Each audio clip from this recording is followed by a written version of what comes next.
तो आज की बहस में आगे बढ़ेंगे और आपको बता दें कि हमारे साथ हमारे इस पैनल में कौन कौन से मेहमान हैं। सिद्धार्थ शर्मा जी हमारे साथ आम आदमी पार्टी से हैं। सिद्धार्थ जी स्वागत है आपका।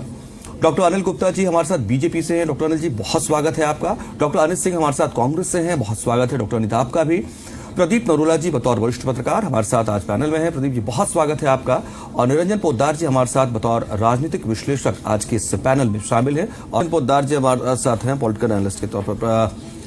निरंजन जी, इस बहस का और इलेक्शन कमीशन के पास पहुंचना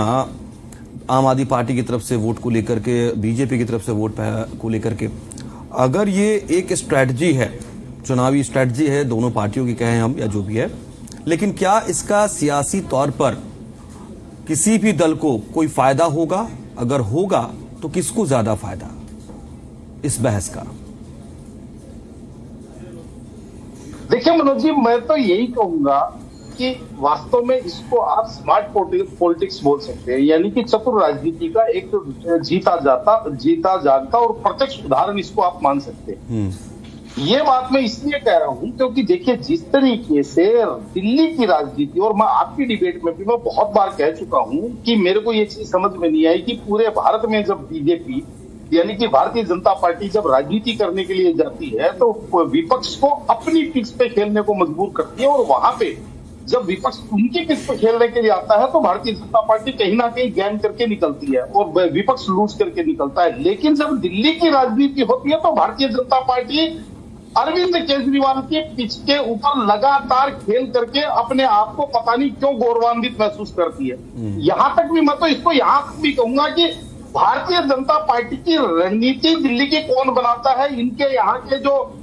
थिंक टैंक हैं या इनका जो वार रूम है वो इन चीजों को क्यों नहीं समझ रहा है? क्योंकि जिस तरीके से अरविंद केजरीवाल की स्मार्ट पॉलिटिक्स आज चुनाव के मुहाने पे आकर के केवल और केवल फर्जी वोटों के ऊपर, वोट कटवाने पे, वोट जुड़वाने पे, वोट हटवाने के ऊपर ये सारी की सारी चर्चाएं लेकर के आ जाते हैं और बीजेपी इसी नुरा कुश्ती में फंस जाती है। भाई भारतीय जनता पार्टी के पास अब चुनाव की जब रणभेरी बन चुकी है तो इनके पास अब वो मुद्दे कहाँ हैं कि भाई जो एक के ऊपर से एक फ्री वाला, या यूं कहें कि शीश महल वाला, या यूं कहें कि जब गर्मी का समय आता है तो पानी की किल्लत वाला, जब सर्दी लगने शुरू होती है तो उस समय पोल्यूशन वाला, जल भराव वाला, वो सारे के सारे मुद्दे तो जब गौण हो जाते हैं तब जब ये वोट हटवाने और वोट कटवाने की जब चर्चा है या इस प्रकार की बहस में भारतीय जनता पार्टी पड़ जाती है, यानी कि दूसरी भाषा में यूं कह सकते हैं कि जो अरविंद केजरीवाल जी को या आम आदमी पार्टी को पकड़ने के लिए जब बीजेपी दौड़ती है तो उनसे भी आगे निकल जाती है। मैं तो इस राजनीति को इस दृष्टिकोण से देख रहा हूं क्योंकि आज आपको आवश्यकता है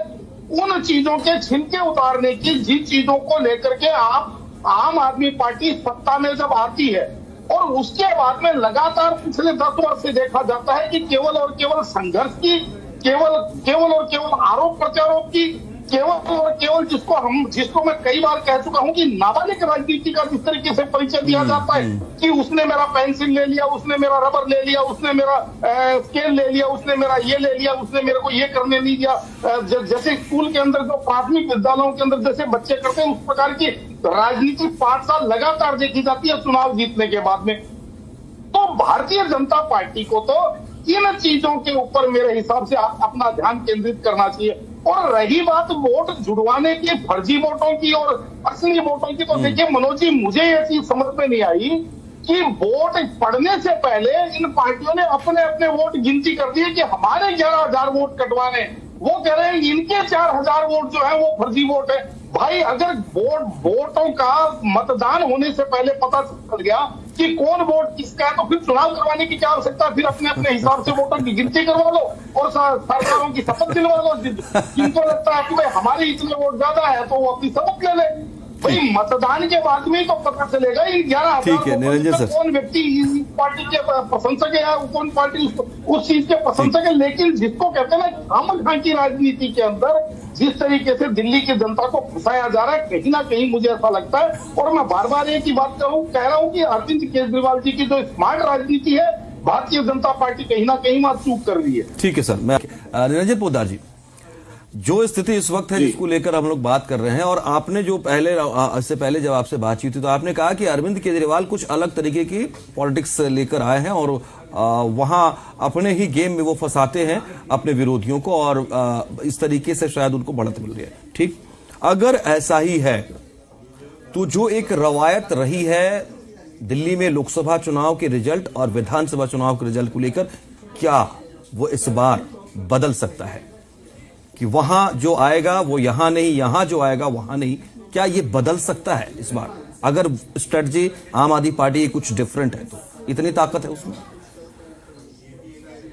देखिए मनोज जी, निश्चित रूप से 2025 के विधानसभा चुनाव के अगर दृष्टिकोण को अगर देखता हूं तो मुझे ऐसा लगता है कि आम आदमी पार्टी अपने समय के सबसे बुरे दौर से गुजर रही है। आपको ये चीज इसलिए भी समझनी पड़ेगी कि जिस तरीके से आम आदमी पार्टी के नंबर 2 यानी कि मनीष सिसोदिया जी पूर्व उप मुख्यमंत्री, अगर उनको अपनी सीट बदलनी पड़ गई तो आप ये समझ लीजिए, और जिस तरीके से लगातार इनके जो